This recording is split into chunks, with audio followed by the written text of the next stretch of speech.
ఈరోజు పరమేశ్వర్ పాటిల్ పాదయాత్ర చేయాలని అనుకున్నాడు. ఏంటి కారణం? ఎందుకోసం ఆయన పాదయాత్ర చేయాలి, ఈ పార్టీని బలోపేతం చేయాలి, ముందుకు పోవాలి అని ఎందుకు అనుకోవాల్సి వచ్చింది? దానికి ఒక బలమైన కారణం ఉంటుంది. ఏది ఊరికే ఉండదు, తమాషకు ఉండదు. బీఆర్ఎస్ పార్టీ ఆశామాషిగా ఏదో తమాషకు రాజకీయాల కోసం పుట్టింది కాదు. రాజకీయమే అనుకుంటే మీ మధ్యలో కొంతమంది ఏడాకులపల్లి మిత్రుల్లో ఉన్నారని నాకు ఇంతకుముందు హరీష్ చెప్పినాడు.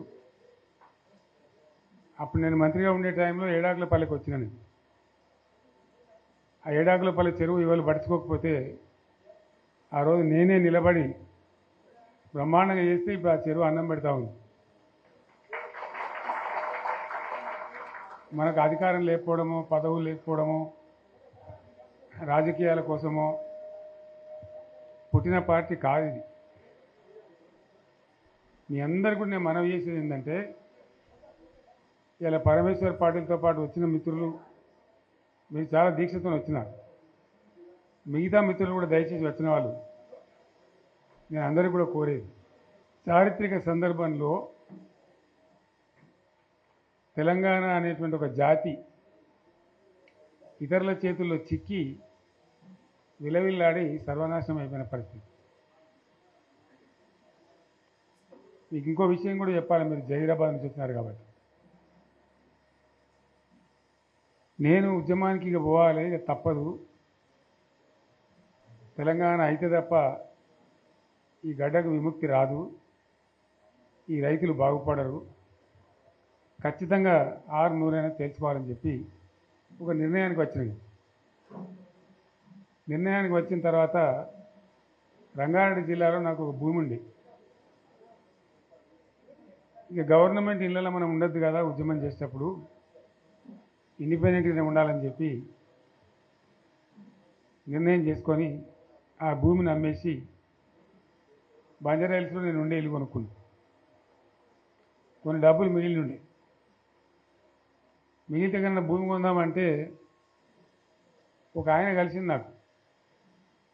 వాళ్ళు కలిసిన ఆయన కాళహస్తి ఆయన గోపాలకృష్ణారెడ్డి అని నా దోస్తుండే.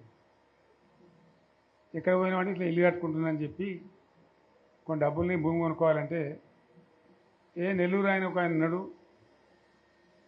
నేను రేపు చెప్తాను, నీ దగ్గరకు వస్తాడు, ఆయన తీసుకుపోయి నీకు భూములు చూపెడతాడు అని చెప్పాడు. ఎవరు? నెల్లూరు ఆయన. సరే రాని మానికైతే చూద్దామని నేను పొద్దున వచ్చింది. వచ్చిన తర్వాత పోదాం సార్ అని బయలుదేరిన తర్వాత ఇక చక్కగా నారాయణఖేడ్ దాకా పోవాలి సార్ అని. సరే మంచిది పా అని చెప్పి సదాశివపేట కన్నా ముందు నుంచి చూపెడుతుంది నాకు. సదాశివపేట కన్నా జర ముందు నుంచి ఆడ 1700 ఎకరాలు ఆయనే అడ్వాన్స్ ఇచ్చింది. 1700 ఎకరాలు. ఇక ఆ నుంచి ముందుకు పోతుంటే ఇది పలానేది, ఇది పలానేది, ఇది పలానేది చెప్పుకుంటా జైరాబాద్ టౌన్కి వచ్చింది. వచ్చిన తర్వాత కొంచెం మన ఇప్పుడు అది మొగడంపల్లి మండలం అయిందేమో, ఆడ దిక్కు తీసుకొని పోయింది కొంత దూరం. అప్పుడు జైరాబాద్ మండలం ఉండేది. తీసుకొని పోయి చూపించండి ఇవన్నీ పలాంది. అలా ఒక్కంది కూడా మన తెలంగాణలో పోయలేదు, అన్ని ఆంధ్రలో పోయలేదు. సరే ఇంకేం చూపెడతాను అడిగింది. ఇంకా చాలా ఉన్నాయి సార్, నారాయణఖేడ్కి కూడా పోవాలి, నాకు అర్థమవుతుంది కదా, తెలుస్తుంది కదా అని చెప్పి సరే ఇక లద్దు బాయ్సాబ్ ఇక రేపు తిరుగుదామని చెప్పి తెల్లారి మళ్ళీ తీసుకొని పోయాం. ఇక పోయి అటు నారాయణఖేడ్ దిక్కు చాలా దూరం పోయినాం. మన బీదర్ రోడ్ పోయి పోతాం కదా, అటు చాలా దూరం పోతే ఇది ఈయనది ఒక 60 ఎకరాలనేది నన్ను దొరకపోయినది, అలా చెరుకు పెడుతున్నారు. జరిగి మళ్ళీ మొగడంపల్లి ఇతరులకి జైరాబాద్ రూరల్ మండలం తీసుకొచ్చి వచ్చిన మన బుదేరా గుట్ట ఉంటుంది కదా, అసలు మట్టి గుట్ట ఎక్కించి నిలబడితే మొత్తం కనబడుతున్నాయి ఇట్లా మామిడి తోటలు, ఫామ్ హౌజులు. ఆడ చూపెడుతుంది ఇదే వాళ్ళదంటే ఇది సత్యరాజు గారిదండి 300 ఎకరాలు, ఇది పలానా అని అన్ని ఆంధ్రలో పేర్లే. మన జైరాబాద్ నియోజకవర్గంలో కూడా, నారాయణఖేడ్ నియోజకవర్గంలో కూడా అవి చూసిన తర్వాత నేను రాత్రి హైదరాబాద్ వచ్చిన తర్వాత మిత్రులతో మాట్లాడి ఇక ఉన్న తెలంగాణ ఇప్పటికే పోయింది, 600 సరే తెలంగాణ కావాల్సింది, ఇక ప్రాణం పోయినా సరే కొట్టాలని చెప్పి జైరాబాద్ నారాయణ ఖేడ్ చూసిన తర్వాతనే ఇంకింత బలమైన నిర్ణయం తీసుకొని మొండిగా పోరాటానికి పోయినాం. ఇంకో విషయం కూడా మీకు నేను చెప్పాలి. అయితే ఇతరులు వచ్చి తెలంగాణ భూములు ఆక్రమించడానికి, తెలంగాణ ఉద్యోగాలు కొట్టేయడానికి, తెలంగాణ నీళ్లు మలుపుకొని పోవడానికి ఎవరు కారణం? దీనికి దయచేసి బాగా ఆలోచన చేయాలి. నేను చెప్పేది వట్టి ముచ్చట కాదు. మీరు వచ్చిన వాళ్ళు కూడా వట్టి వాళ్ళు కాదు. ఎందుకు జరిగింది 60 ఏళ్ళు తెలంగాణతోని? ఈ పరాశకాలు ఎవరు? ఆజ్ఞుడు ఎవడు? దీని కారకులు ఎవరు? ఇది చాలా ముఖ్యమైన విషయం. దయచేసి నేను చెప్పేది వినాలి. మీరు వెళ్ళిన తర్వాత మేము ఈ గ్రామాలలో చర్చ కూడా పెట్టాలని నేను కోరుతున్నాను. తెలంగాణ ఆగమైపోవద్దు కదా, నబటోని ముందర జారిపడద్దు కదా, మనకు కూడా చీము నెత్తురు పౌరుషం ఉండాలి కదా. ఏం జరిగింది? ఎవడు దీన్ని నాశనం పట్టించినాడు? ఎవడు? కాదు కాదు, మన తెలంగాణ వాళ్ళే. సింపుల్ ముచ్చట కదా. దోపిడీ చేద్దామని వచ్చేటోడు ఎప్పుడు దోపిడీదారుడే, కానీ వాడిని సర్ది కట్టినోడు ఎవడు? నేను ఉద్యమంలో చెప్పే కదా, కత్తి ఆంధ్ర ఉంది కానీ పొడిచేటోడు తెలంగాణ వాడే. వాస్తవం చెప్తున్నాను నేను మీకు. ఆ రోజు కూడా అదే కథ. తెలంగాణలో గట్టిగా ఉంటే ఆనాడున్న కాంగ్రెస్ నాయకులు సమస్య లేదు మాది మేము ఉంటామంటే ఎందుకు కలుపుతుంది ఆంధ్రతోని? ఏమక్కడ ఏర్పడుతుండే? మనోళ్ళ యొక్క తెలివి తక్కువతనము, బలహీనతనే మనల్ని జబర్దస్తి వంచబోయి ఆంధ్రలో కలిపింది. ఆ గోస 60 ఏళ్ళు అనుభవించినాం మనం. ఏం గోస అది నాకు అర్థం కాదు. లేక కాదు కదా. కరెంటుకి ఏం గోస పడ్డాం? ఏం పరాస్కలాడు మనతోని? ఒకడు బట్టలు ఆరేయాలంటాడు, ఇంకోటి అంటాడు. జోకులు మన మీద. ఆ ట్రాన్స్ఫార్మర్లు కాలిపోవుడు, మనం లంచాలు ఇచ్చుడు. ఒకసారి యాడ్ చేసుకుంటే ఇప్పుడు మళ్ళీ కళ్ళకి నీళ్ళు వస్తాయి. ఎందుకు పడ్డాం అంత బాధ, అంత అవస్థ? ఆనాడు నేను వచ్చి తిరిగిన బాగా, కానీ నేను ఒక మంత్రిని మాత్రం నేను చేయగలిగేది తక్కువ. ఉన్నంతలో తిరిగిన మా బడంగపేట చెరువు కానీ, ఏడాకులపల్లి చెరువు కానీ, గొడిగారిపల్లి చెరువు కానీ కొన్ని పనులు ఏదో చేయగలిగినాం అప్పుడు చేసినంతలో. కానీ ఎందుకైనా మంచిది ప్రాణం పోయినా సరే అని చెప్పి కొట్లాడినాం, దిగినాం. కొందరు వెనుక, కొందరు ముందు. మనోళ్ళు జమ కావడానికి ఆలస్యం పట్టింది, టైం పట్టింది. కానీ తెలంగాణ తెచ్చుకున్నాం. ఒక 20-25 ఏళ్ళు గోసపడ్డ కరెంటు. 25 ఏళ్ళు కదా. మోటార్లు గారుడు, ట్రాన్స్ఫారం గారుడు, లంచాలిచ్చుడు, అంత గోసపడ్డటువంటి బాధను 6-7 నెలలనే 24 గంటలు అందరికీ కరెంట్ స్టార్ట్ చేసినాం. మరి కాంగ్రెస్ వాళ్ళు చాలా పెద్ద సిపాయిలైనది. ఒకరిని మించిన వాడు ఓడుండే. మరి వాళ్ళు ఎందుకు చేయలేకపోయింది 25 ఏళ్లలో? మన తెలంగాణ వచ్చినాక మరి మనం ఎట్లా చేసుకున్నాం, నడుపుకున్నాం 7-8 ఏళ్ళు. మంచినీళ్ళ బాధ పూర్తిగా తీర్చుకున్నాం. ప్రతి ఇంటికి నల్లాల ద్వారా నీళ్ళు వచ్చాడు, ప్రతి ఇంట్లో నల్లా పెట్టి నీళ్ళు ఇచ్చుకున్నాం. తెలంగాణ వస్తే లాభమైంది, మా ప్రజలకు కొన్ని మౌలికమైన బాధలు పోవాలి, కొన్ని అవస్థలు తీరాలని చెప్పి మిషన్ భగీరథ కావచ్చు, మరొకటి కావచ్చు, కరెంటు కావచ్చు తెచ్చుకున్నాం. 24 గంటలు కరెంట్ ఇచ్చుకున్నాం. ఏమైనా ప్రాజెక్టు చెరువు కింద నీళ్ళు తీసుకుంటే బంద్ చేసినాం, నీటి తీరువ రద్దు చేసినాం. అట్లా ఎన్నో సదుపాయాలు చేసుకున్నాం. రైతులకు బాగా జరుగుతుండే. అప్పుడప్పుడు ఏమవుతుంది, కొన్ని దుష్ట దినాలు వస్తాయి, చెడు గడియలు వస్తాయి. మనోళ్ళు కూడా అలవోకగా ఓట్లేసారు. మీరు గొప్పలో మీరు మాణిక్యరావుని గెలిపించారు. కానీ కొన్ని నియోజకవర్గాలలో నేను చెప్పిన కూడా అప్పుడు మంది మాటలు పట్టుకొని మారమానం పోతే మళ్ళీ వరకు ఇల్లు కాలిపోతుంది, వీళ్ళని నమ్మితే అమాంతం మింగుతారు, మోసపోతాం. రైతు బంధుకు రామరామ అంటారు, దళిత బంధుకు జై భీమ్ అంటారు. వీళ్ళు ముంచుతారా నాయన అని చెప్పిన నేను. ఏమో మీ సంగతి ఎంతో చూద్దామని ఆయనతో వేసారు. వేసింది ఇరుకపోయారు, బాయిలో పడ్డారు, అయిపోయి ఉన్నాయి అన్ని వీక్ అయిపోయి. మళ్ళీ మొదటికి వచ్చానా కైలాసం ఆడలో పెద్ద పంపింగినట్టు అయింది మళ్ళీ. అంతే కదా, గ్యారంటీగా మంచిగా సంసారం జరుగుతుంది. ఇద్దరు తువ్వకొచ్చినాం, రైతులు ఇంత ముఖం తెలివైతుండ్రి, ఇంత బాకీలు కట్టుకుంటుండ్రి. ఎంతోమంది పాపం సిటీలు వేసుకుందరు, ఏదో వేసుకుందరు. రైతు బంధు పైసలు పడితే ఎంత సంతోషం ఉంటుండే. ఆయన పోయిన ఇప్పుడు గంగలు గడిచిపోయింది. ఇప్పుడు వాడు ఇస్తాడో ఏడో భగవంతుని కనుక ఇచ్చినా కూడా మోసమే. ఏదో మళ్ళీ ఎలక్షన్ కోసం దానికోసం చేస్తారు తప్ప కడుపు నిండా ప్రేమను ఇచ్చేది గిట్లే ఉంటుందా? మనం ఉన్నప్పుడు కరోనా వచ్చింది. కరోనా వస్తే కూడా నేను రైతు బంధు ఆపలే. కరోనా వచ్చి రాష్ట్రానికి రూపాయి ఆదాయం రాకపోయినా వ్యవసాయం అయితే జరగాలి కదా, తప్పద్దని చెప్పి ఈవెన్ కరోనా ఉంటే కూడా రైతు బంధు ఆపలే. అంత ఒక నిర్ణయం తీసుకొని రైతాంగాన్ని నిలబెట్టాలని, కాపాడుకోవాలని చెప్పి ఒక 4-5 మంచి స్కీములు తెచ్చి వాళ్ళని కాపాడుకున్నాం. గౌరవంగా బతికిన రైతులు. ఒక ధీమా వచ్చినుండి. రైతు బీమా పడితే ఎంతమందికి సాయం జరిగింది? గుంట భూమి ఉన్న కూడా మంచిగా సాయం జరిగింది. చిన్న రైతు కూడా సాయం జరిగింది. అట్లా అందరికీ మనం గొర్రెల కాపలకు గొర్రెలు ఇవ్వడం కానీ, చేప పిల్లలు కానీ, అనేక రకాల అన్ని వర్గాల ప్రజలను ఎట్లా ఆదుకోని అట్లా ఆదుకున్నాం. మా తెలంగాణ కదా మేము తెచ్చుకున్నాం కష్టపడి. మా వాళ్ళందరి పైకి రావాలి. కాంగ్రెస్ గవర్నమెంటు, కాంగ్రెస్ పార్టీ మొదటి నుంచి కూడా ముస్లింల ఓట్లేసుకున్న తప్ప ముస్లింలకు మనం చేసినరా? ముస్లిం మైనార్టీ పిల్లలకు, మన గిరిజన పిల్లలకు, మన ఎస్సీ పిల్లలకు, మన బీసీ పిల్లలకు ఎంత మంచి రెసిడెన్షియల్ స్కూల్ పెట్టుకున్నాం. అందరినీ కూడా ముందుకు తీసుకుపోవాలి.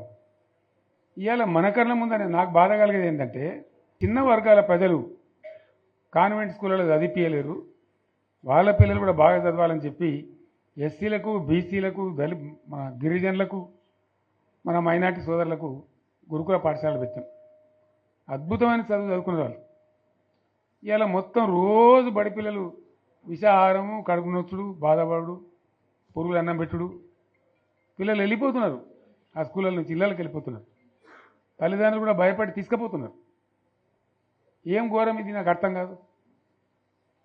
మళ్ళీ ఇది చేసేవాడు ఇప్పుడు మళ్ళీ అదే కాంగ్రెస్ పార్టీ. అంతేనా? మళ్ళీ పాత కాంగ్రెస్ మోపోయింది, మళ్ళీ కరెంటు కోతలు మోపోయినాయి.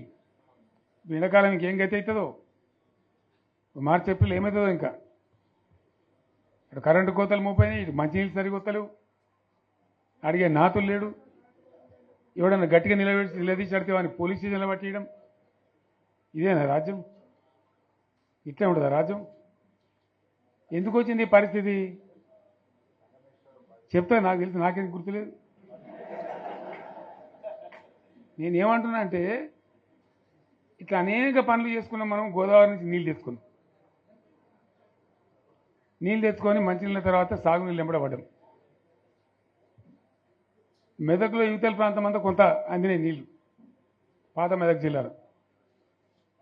మీదికి మిగిలిపోయినాయి మన 2 తాలూకాలు ఉండే, నారాయణఖేడ్, జైరాబాద్. వాళ్ళకి నీళ్ళు రావాలి. ఎట్లా రావాలి గోదావరి నీళ్ళు? సింగూరు ఓ టైంలో నిండుతుంది, ఓ టైంలో నిండదు. మరి నిండినప్పుడు ఎట్లా? గోదావరి నీళ్ళే దిక్కు. ఇక్కడ ఏదైతే మల్లన్న సాగర్ కట్టామో 50 టీఎంసీలతోని, దీనికే లింకు చేసి సింగూరు నింపేటట్టు సింగూరు నుంచి లిఫ్ట్ చేసి సంగమేశ్వర, బసమేశ్వర అని 2 లిఫ్ట్లు పెట్టుకున్నాం. 2 తాలూకాలకు, రెండింటికి కూడా లక్ష ఎకరాల పైచీలకు వచ్చేటట్టు ఎకరాల నీళ్ళ స్టెట్ పెట్టుకున్నాం. టెండర్లు పిలిచినాం, పనులు స్టార్ట్ అయినాయి, గుత్తేదారులు వచ్చిండ్రు, పనులు మొదలుపెట్టిండ్రు. ఇవాళ ఈ కాంగ్రెస్ గవర్నమెంట్ ఆ టెండర్లు ఎందుకు ఆపింది? సంగమేశ్వర, బసవేశ్వర ఎత్తిపోతల పథకాలు ఎందుకు నిలిపేసింది? ఎవరి కోసం నిలిపేసినట్టు? నేను హరీష్ రావుకి చెప్తున్నా, మీరు 2 తాలూకాల ప్రజలను కూడా సమీకరించి సంగమేశ్వర, బసవేశ్వర మీద పెద్ద ఎత్తున దండయాత్ర చేయాలి, పోరాటం చేయాలి. తప్పదు కదా, కొట్లాడితేనే తెలంగాణ వచ్చింది. ఇది కూడా రావాలని కొట్లాడంటే ప్రజలు విజృంభించాలి, అయితేనే నీళ్ళు వస్తాయి. సంగమేశ్వర లిఫ్ట్ రావాల్సిందే, బసవేశ్వర లిఫ్ట్ రావాల్సిందే. ఖచ్చితంగా రెండు తాలూకాలకు కూడా 1,50,000 ఎకరాలకు నీళ్ళు వస్తే పంటలు పండితే మనం బతుకుతాం. అంతే కదా? ఆందోళన కొడుతుంది దానిలో. సంగమేశ్వర బసవేశ్వర ఆందోళన కూడా ఉంది.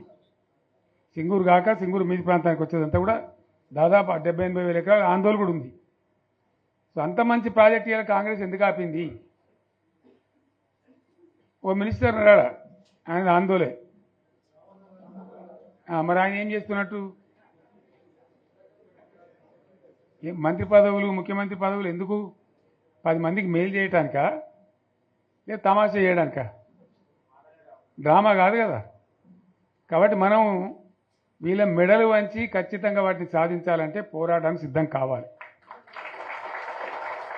ఓపిక పట్టినాం మనం ఓపిక పట్టలేదు. ఇప్పుడు 14 నెలలు అవుతుంది ఈ గవర్నమెంట్ వచ్చి. మనం ముందే అంటే మనం కన్నేరు అందరూ ఇంకోటి అందరూ ఓపిక పట్టినాం. ఇప్పుడు వాళ్ళు ఇక కుయ్యలేదు, కుట్టుకోలేదు, ఏం లేదు, మాటనే లేదు. అంటే మనం కొట్లాడ చేయాలి. ప్రత్యక్ష ప్రజా పోరాటాలు లేవదీసి ఖచ్చితంగా ఈ ప్రభుత్వం మెడలు వంచి సంగమేశ్వర బసవేశ్వర సాధించాలి.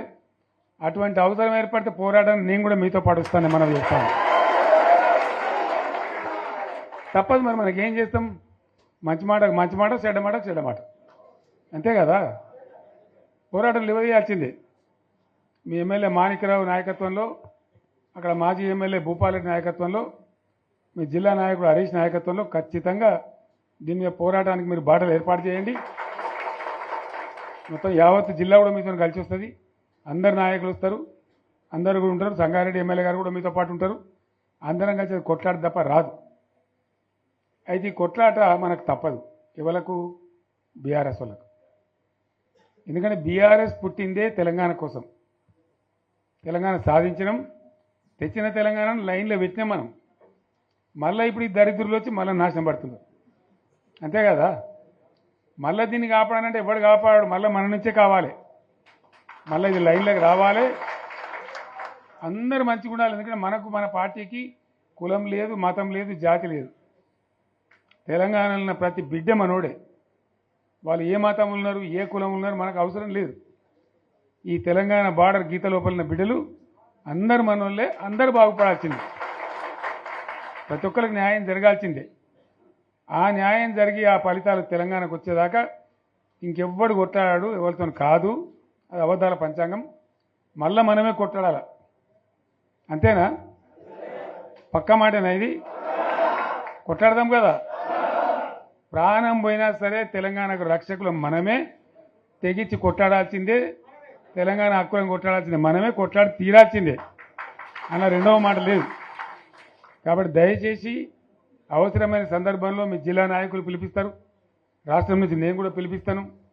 మీరు సిద్ధపడి ప్రత్యక్ష ప్రజా పోరాటాలు లేవదీసైనా సరే మన ప్రాజెక్టులు సాధించుకోవాలి, మన నీళ్లు సాధించుకోవాలి, మన ప్రజలకు అన్యాయం జరుగుతుంటే ఎదురు తిరగాలి, కొట్లాడాలి. తప్పకుండా ప్రజలకు న్యాయం చేసేదాకా మనం ముందుకు పోతూనే ఉండాలి. తెలంగాణ కోసమే బయలుదేరిన జెండా గులాబీ జెండా.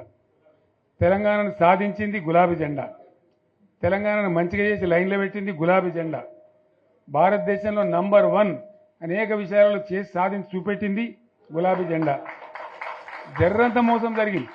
ఆ జర్రంత మోసానికి ఇవాళ ఓరోడిగా ఉనుక మీద రోకలోనే దుంకులాడుతుండు, అంతే కదా. ఎందుకు వానికి దాని కూడా ఏమేమో మాట్లాడుతుంది. సరే, నేను గంభీరంగా మౌనంగా చూస్తున్నా. నేను కొడితే వట్టి కొట్టు నాకు అలవాట్లేదు కదా. నేను వెళ్ళినా అంటే మళ్ళీ భూకంపం పుట్టాలిగా. చూద్దాం ఎక్కడి దాకా చేస్తారో, వీళ్ళ కథ ఏందో చూద్దాము. మనోళ్ళందరూ కూడా ప్రతిపాదిస్తుంది ఏంటంటే, ఒక సంవత్సరం జరిగిపోయింది, సంగమేశ్వర ఆన్నే పన్నది, బసవేశ్వర ఆన్నే పన్నది, పాలమూరు ఎత్తిపోతల పథకం ఆన్నే పన్నది, కాళేశ్వరం అట్లా ఎండబెడుతున్నారు. ఇవన్నీ అన్యాయాలని. కాబట్టి ఫిబ్రవరి నెలాఖరులో ఒక పెద్ద బహిరంగ సభ పెట్టాలి, వీళ్ళ కథ చూడాలి అనేది జరుగుతూ ఉంది. కాబట్టి మీరు కూడా పెద్ద ఎత్తున దయచేసి ఆ సభకు కదిలి రావాలి. అంత దూరమే ఉండదు. తెలంగాణ శక్తి ఏందో మరొకసారి చూపించి వీళ్ళ మెడలు వంచి ఇప్పుడు సాధించాలి. భవిష్యత్తు కోసం కూడా కొట్టాడకు మనం సిద్ధంగా ఉండాలి. ₹1 కోటి భూమి ఇప్పుడు 50 లక్షలకు అడిగలేడు.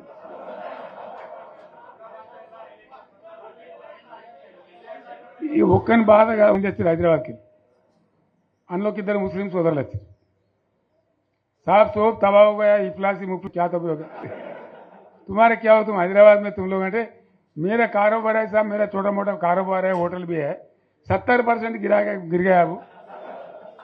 हर कोई पूछ रहा है, हर कोई केसीआर को याद कर रहा है साहब अंటారు. వాళ్ళు మాట్లాడుతున్నారు. ఎక్కడ ప్రతి ఒక్కరు భూముల ధరలు పోయినాయి, మన్ను పోయినాయి, మసానం అన్ని పోయినాయి. ఎంత మంచిగా 4 ఎకరాల రైతు నేను 4 కోట్ల ఆసామని అనుకుంటుండే, అంత ధీమా ఉండే, ఎంత బాగుండే. హైదరాబాద్ నుంచి అడిగితే కూడా వచ్చి మనం ఇవ్వకపోదాం భూములు, డిమాండ్ పెరగానని. అంత బ్రహ్మాండంగా మారుమూల ప్రాంతంలో కూడా 40 లక్షలు 50 లక్షలు ఎకరానికి ఉండే. అటువంటిది సగానికి సగం పడిపోయి మొత్తం నాశనం చేశారు. వీళ్ళని ఇట్లే వదిలిపెడితే ఇంకింత నాశనం అవుతుంది. కాబట్టి మనం కొట్లాడాల్సిందే. నేను ఇంకొక మాట మీకు చెప్తా. ఎలక్షన్లలో నేను మస్తుగా చూసిన 50 ఏళ్లలో పార్టీలు గెలుతాయి, ఓడతాయి. ఇంత మాయలు మీ ఏడాది లోపలనే కాంగ్రెస్ పార్టీ దొరికితే కొడతాం రాని అంత కోపంలో ఒక్కటే ఏడాది లోపు. ఇంకా వాళ్ళ బొంద తెలివికి నిన్న వాని పార్టీడే మంది పెట్టాలి, అదేందో పోలింగ్ పెట్టిన వాడు చూసిరా మీరు. ఆ పోలింగ్ పెడితే 70% మనకు వచ్చింది, 30% మనకి వస్తుంది. వాడు పెట్టింది మనం పెట్టింది కాదు. 75 ఇది పరిస్థితి. అదే నేను ఏమంటున్నా అంటే, ఫామ్ హౌస్ అంటే ఇక్కడ ఏముంటుంది, వారి ఉంటుంది, మక్కు ఉంటుంది, అల్లం ఉంటుంది. కాంగ్రెస్ వాళ్ళు అయితే మనిషి తెరిచే పారబడి తవ్వచ్చు కూడా ఇక్కడ లంగత. దీన్ని ఫామ్ హౌస్ అని మనం బదనాం చేసి అంతే కదా. నేను ఏమంటున్నా అంటే, అన్ని మబ్బులు వీడిపోయినట్టు ప్రజలకు అన్నీ తెలిసిపోతున్నాయి. మంచి ఏంది, చెడ్డ ఏంది, ఏం జరిగింది అన్నీ ఇంకా ఘోరమవుతుందని చెప్తున్నా. వీళ్ళ తెలివితక్కువతనానికి ఏమైంది, నిన్న మొన్న రిపోర్ట్ వచ్చింది. Comptroller and auditor general of India అని కాగ్ అంటారు దాన్ని. కాగ్ రిపోర్ట్ వచ్చింది. గవర్నమెంట్లో వచ్చిన ఆదాయం కంటే 13,000 కోట్ల రూపాయల ఆదాయం తగ్గిపోయింది. ఇంకా మార్చికి పోయే వరకల్లా ఇంకో 3-4 కోట్ల అవుతుంది. అంటే 15,000 కోట్ల ఆదాయం పోతుంది. 15,000 కోట్లు పెంచుకుంటూ పోయినా, నేను చెప్పి చేసుకుంటూ పోయినాను. ఏడాది 10 నుంచి 15,000 కోట్ల ఆదాయం పెరిగేది మన టైంలో. అంత జాగ్రత్తగా మనం వ్యవహారం చేసినాం. ఇలా ఉల్టా 15,000 కోట్లు పడిపోయింది. ఇంకా వాడేమిస్తాడు, ఇంకేమైనా ఇస్తారా? ఇంకో 4-5 నెలలు అయితే జీతాలకే కష్టమైంది ఉంటుండ్రు. అందరు పెండింగ్ పెట్టి రిటైర్ అయిన దొరుకుతలు పైసలు మీరు చూస్తాను కదా పేపర్లలో. సో ఆ విధంగా రాష్ట్ర ఆర్థిక పరిస్థితిని కూడా దివాలా తీయించారు. ఇవాళతోనేం కాదు, 100కు 100% ఇప్పటికే ప్రజల నిర్ణయానికి వచ్చిండ్రు. డెఫినెట్గా రాబోయే గవర్నమెంట్ మనదే అని అనుమానం కూడా అవసరం లేదు, ఏమాత్రం అనుమానం అవసరం లేదు. ఆ విధంగా పరిస్థితి ఇప్పటికే తయారై ఉంది. కాబట్టి దయచేసి నేను మీ అందరినీ కోరేది, మీకు మంచి ఎమ్మెల్యే ఉన్నాడు మాణిక్రావు గారు, ఆయన నాయకత్వంలో మంచిగా పనిచేసి మంచిగా ముందుకు పోయి చాలా చక్కగా మంచి ఫలితాలు భవిష్యత్తులో సాధించాలి. పరమేశ్వర్ పాటిల్ గారికి, వారి వెంట వచ్చిన మిత్రులకు నేను ప్రత్యేకంగా ధన్యవాదాలు చెప్తా ఉన్నా.